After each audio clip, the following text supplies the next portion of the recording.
Hi everyone, today we will talk about how to fix WhatsApp restoring media.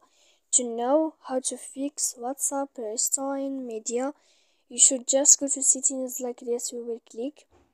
After that, in this page, you will go to apps, default apps, app settings.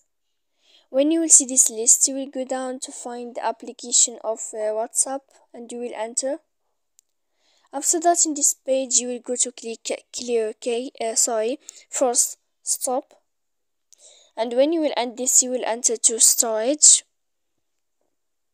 After that, in this page, you will go to click clear cache, and then you will go to click clear data, and after all that, you can update your application. So please don't forget to support us by like and subscribe.